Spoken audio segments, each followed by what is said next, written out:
Hi families, அஸ்ஸலாமு அலைக்கும். Welcome back to our channel. இன்றைக்கி நம்ம இந்த வீடியோவில் ஒரு ஹாப்பியான நியூஸ் தான் பார்க்க போகிறோம். என்ன அப்படின்னு கேட்டிங்கன்னா, வித்ட்ராவல் கொடுத்த எல்லாருக்குமே அமௌண்ட் வரப்போகும். நம்ம 1.5 lakh மெம்பர்ஸ்க்கு மேலே வித்ட்ராவல் ரிக்வெஸ்ட் கொடுத்துருக்கோம். இந்த அமௌண்ட் எப்போ வரும் தெரியுமா? Maximum 1 month or 1 week extra கூட ஆகலாம். அமௌண்ட் எல்லாருக்கும் சீக்கிரம் வந்துடுங்க. ஏன் தெரியுமா? நம்ம ஒர்க் ஸ்டார்ட் பண்ண போகிறோம். இது எப்போ அப்படின்னா இந்த வீக் எண்டில் தான், சாட்டர்டே சண்டே இல்லை அப்படின்னா நெக்ஸ்ட் வீக் ஃபஸ்ட்டில் நம்ம ஒர்க் பண்ண ஸ்டார்ட் பண்ணிடுவோம். நான் ஒர்க் பண்ண ரெடி ஆகிட்டேன். நீங்கள் ரெடியாக இருக்கீங்க அப்படின்னா கண்டிப்பாக நோட்டீஸ் போர்டு வாட்ச் பண்ணுங்கள். அப்படி நீங்கள் நோட்டீஸ் போர்டில் ஆக்டிவாக இருந்தால் மட்டும்தான் அங்கே வரக்கூடிய அத்தனை ஆடியோக்களையும் கேட்டு இன்ஸ்ட்ரக்ஷனை நம்ம ஃபாலோ பண்ண முடியும். உங்கள் ஐடியெலாம் பிளாக்ல இருக்குது இல்லை சஸ்பெண்டில் இருக்குதுன்னு நீங்கள் கமெண்டர்ஸ்க்கெலாம் மெசேஜ் பண்ணியிருக்கீங்களா?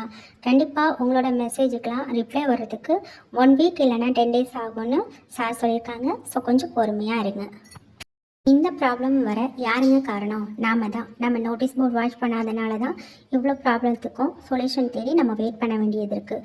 அது மட்டும் இல்லை, நிறைய பேர் ஆக்டிவாக இருந்தும் வித்ட்ராவல் ரிக்வெஸ்ட் கொடுக்காம 700 மெம்பர்ஸ் இருக்காங்க அப்படின்னா இவங்க எல்லாருமே டேர்ம் அண்ட் கண்டிஷன் வந்தப்போ அக்செப்ட் பண்ணியிருக்காங்க.